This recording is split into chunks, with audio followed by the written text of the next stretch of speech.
Hey, this is Max. Welcome back to another CSR video.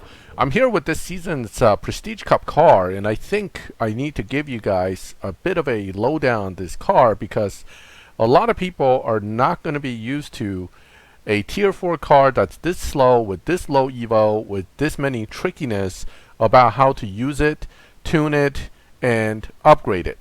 First of all, this car is very old, but it does have some trick tunes, and it is used in a rather unique way to get the best time out of the car.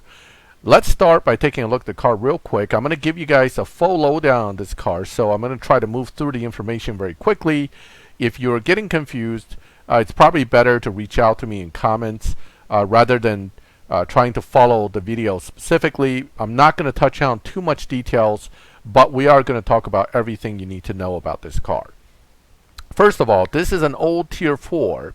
And one of the things you'll notice right away when upgrading is that the Evo is really low. The other piece is that this car likes to do a Evo drop all the time. Depending on how you're tuning, you may end up seeing a lot of this, where the Evo becomes negative or very low. This is particularly going to be the case when you're tuning it without fusions, and the car is going to be very slow on top of that, and you may be frustrated trying to hit that dyno even if you were able to fusion it out and tune it accordingly. As you can see, anything you do that seems to normally be a good adjustment for other Tier 4s will only still get you at most at stage 5 full fusion, maybe around 520 some Evo points, which means 13.8, 13.79. I don't really want to tweak it too much here, because it'll just make me more frustrated. But you're not going to get a huge amount of points out of it by specifically tweaking things other than maybe moving this down a little bit. So let's just agree that approximately 13.8 for stage 5 only. Now, before moving on to discussing about the fine-tuning and driving, let's just go ahead and look at the stage 6s. I'm going to go 1, 2, 3, 4, 5 through them. Top stage 6, surprisingly, Nitrous. This adds quite a bit of Evo points and quite a bit of performance points, but quite a bit of Evo points is a very relative thing here. It didn't look like it did much, but it actually does give you a little bit once you tune it. One of the key things here is that you have to move this around yet again, and notice how it jumped. Now you're looking at a 13.432. So that's the theoretical best, or close to theoretical best with stage 6, just Nitrous. That's a 0.4 drop, so it's pretty significant. The next one up is on the list is Transmission. Transmission also does almost as good a drop as Nitrous. I'm not going to go through dynoing each of these. I'm just going to start putting them in. As you can see, a nice jump again. Follow number 3, body, okay, about a 0.3 and change drop. So between these three, you should be well into the high 12s on the dyno. Let's go ahead and take a look at quick dyno with 3 of them, and there you go, 12.7. If this Prestige Cup car, I should say, is going to be relatively easy, this would be about where you would want to be with this particular car. Is a 12.7, 12.6. If they want to make it harder, though, they can. And because this car is so old and has been around so long, there's a chance that this Prestige Cup will be tough. In that situation, you're going to want to make sure you get pretty much all of the stage 6s. Unfortunately, in this particular case, last 3 as usual, engine, turbo, intake. But in this case, actually, turbo is last. Intake might be a little better, but they're so bad that it's really irrelevant. And the next up that's actually half decent would be tire. So basically, you need nitrous body, tire, trans. Okay, the rest of these, less so. And you notice every time I add a stage 6, I'm back to tweaking that tire and transmission final drive, because again, you have to try to get the most points to see where it's supposed to be, which is pretty good now, 12.5. And then you might want to tune it the other way to get the drop, to get the best run out of it. Here's the issue, okay? this is another point I want to show you right now, and this is important, is that this car doesn't always hit dyno the best at the best theoretical dyno. So let's go ahead and drive it. Because of the way this car is with the grip, the more tire grip you have, the better the car runs. With less tire grip, even if you launch it very well, and we'll do the standard shift pattern of nitrous in second and try to run it through. Notice something to keep in mind. Do not lock this car in for Tempest 3, because look at this top speed, 182 mile per hour. You're not going to beat anything in Tempest 3 against Donna. Where it does shine very well is 0 to 60. So this thing will destroy 0 to 60 and 0 to 100 challenges. It's lousy on time, lousy on speed track. Do not use it for Tempest. Okay, they're just way better tier 4s now. This car is just not good for that purpose. But I was rambling so fast I forgot to show you. But obviously we didn't run that well time. It was like a 12.6 and change, almost 12.7. So it's hard to run the time when you have the car tuned to the best possible dynos here. So what you want to do is you want to keep going until this happens.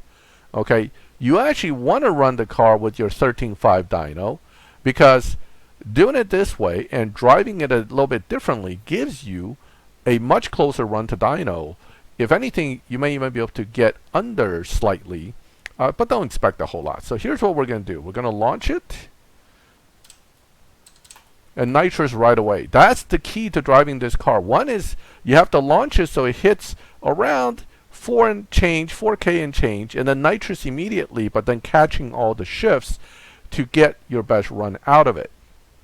By doing it this way, you'll see that your time is substantially better than where the dyno says it would be. Obviously 13.5. You know, now it's like a second more better. But let's say we put it back to max evo.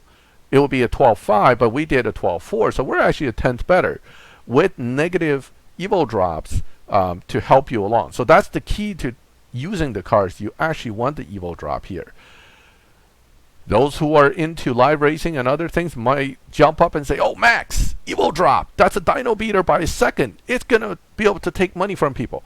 Yes, for maybe 1 or 2 races before the game instantly kick you. Remember, when your evo's that low and your performance point's that high, yes, you can get away with it for a race or two, but you're not going to get very far using this in live. This car's evo points are just too low and too lousy to be too great in live racing. Where it does do well, and with this setup, would be in supply cups. If you don't have another Chevy to use for the supply cup and you're using this, that dyno beating will be based on well, your opponents, I should say, in supply cup will be based on this dyno. So they'll run like 13.6, 13.5, and you can easily run 12. So supply cups will be no issue. So there you go. Supply cup setup is to use that evo drop and use this card, and you'll be fine. So we've touched on how to best set it up for the best time, how to drive it for the best time, and also why there's constantly this craziness.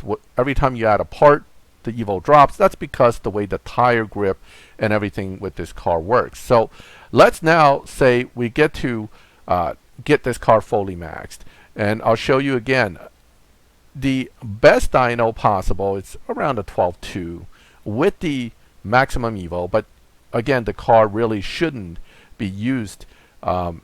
So right here we can get some of the best points here. Okay, 12.205. But where you actually want to use this car is like this, right here. Okay, plus 171 is a 13.3, but you're still going to run better than that 12.2, just like I showed you earlier with less stage 6s installed. It's the same effect. It can still do well. You just have to do the same thing. You launch it. Whoops. That's bad. So if you launch too late, and again, that's because of the 0 100 tire, you're going to get a 0 RPM drop. You definitely don't want that. You want it somewhere a little earlier than just before getting a RPM drop, but still get the needle to bounce back. See, that killed it, 1245. So you're going to see that as well. Let me do it one more time. I'm using the launch button like it's a live racing out of habit.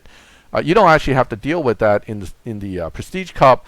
But again, the key here is you want to launch the car in a way to get the needle not to. All right, so I'm kind of struggling with this with the launch button. Let me do it without it. So you want to launch it slightly earlier, right around here, because if you launch too early, it's still going to get an RPM drop too. So we're going to have to get it kind of late, but not too late, but not too early. Yeah, it's going to be a little bit of a frustration with that. So let's go ahead and turn that off. Let's confirm. So we're going to drop the needle to land right around here. Okay, so we're going to do that. Nitrous right away. Catch the shift on the early perfect if you can. See, perfect, perfect, perfect. And then let it run through. Maximum it's going to hit is 200. Right there. And that will give you the best run possible out of the car. Now, I don't do world record runs, so I know it can actually do 12.0 low O somethings. I've done 12.06s pretty easily, but that's where you want to be. Like a 12.0 run, that's the fully maxed, and that's the best it's going to do. So that's really it. And I don't think the Prestige Cup is going to be that tough. A 12.4 would be actually a really tough one, and that's fully maxed almost. So I would say 12.5, 12.6 makes sense considering how old the car is, and considering we have other events. They may even put this at like 13, which would be easier. Now, there's one more fun thing about this car, and that is it has a glitch tune. Woohoo! Now, remember the complaint about having low Evo? Well, it can actually have high Evo, but it's a very specific setup in order to get this high Evo, and it's still dirt slow. Okay, yes, you have 1600 Evo, but no, you're not going to get out of the 15s. Okay, so this is a very specific setup using 656 TNT setup, and this is old news, so I'm not giving away any secrets here. Okay, this setup has been around forever. There are videos on it from 4 years ago. I'm just showing you this tune now, and this is where it is. Now you can get basically a more viable quote live racing tune this way, but you're going to be in the super slow lobbies. This is a 15574 dyno. You know, you can tweak it a little bit to a 1556. I personally like the 1557. We're not going to get into the lobby specifics here, but 1557 and up may bump you down one more lobby than 1555 or 56, which may bump you up a lobby. So it makes life easier for you when it comes to being able to race. And then, of course, one down from there is like 18. You don't necessarily want that. Nobody's in the 18-second lobby to race with you anyway. Okay, so that's a 15-second lobby. I haven't used this car in a long time because, quite frankly, this car hasn't been a Prestige Cup car in a long time. Probably 3-4 years ago it was used once. So, you know, I haven't been in live racing with it, but let's go ahead. One of the common cars you see in here would be it itself, some bots, and this guy. You're going to see a lot of these, okay? But this guy shouldn't be here. That's probably a bad something. This guy shouldn't be in here either. That's a glitch. So yeah, you're gonna get some hackers in here. These nuts, Expert Knight. I don't know if he just has a really crazy slow tune or it's actually something else. But you know, I'm gonna race him and see what happens. It could be that he has a really slow stock car and he's using it in his lobby. I'm surprised that somebody would use it that slow. But here, anyway, we're way ahead. I'm gonna slow down as usual, and there you go. Okay. I know I mentioned hacker. He's not a hacker. I was talking about that that F1 with no stars doesn't make any sense. But this guy just has like probably a stock car that he's running in these lobbies. And that F1 disappeared. So all right. So disregard that language. This guy's fine. You're going to see T5 cars because T4, T5s are lobbied together. So don't think that somebody with a T5 in here is necessarily doing something bad. They're just using a basically stock car. So yeah, you're going to see a lot more of these guys, and you see some others like myself with this tune. Okay.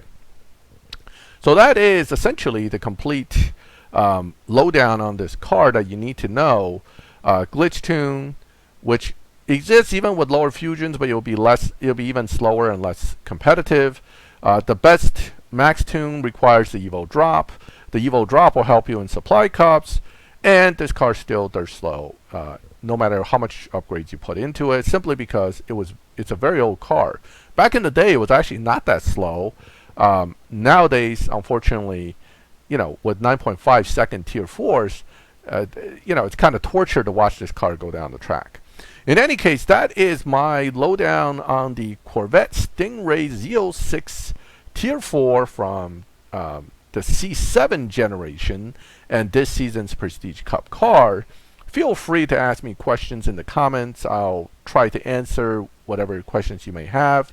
And just remember, you need fusions to even get to the positive Evo with this car. So Chevy Fusions being what they are, a little difficult to come by back in the day, a little easier nowadays because there are a lot of Chevys, but still, newer players, you guys are going to struggle with this car. It just is really, really slower and slow and underpowered compared to the new stuff. That is really the issue with this car. If you like this video, leave a like. If you like my channel, would like to get notifications when I put out videos like this, subscribe and hit the bell and you will get those notifications. And as always, thank you for watching my videos. I'll catch you next time.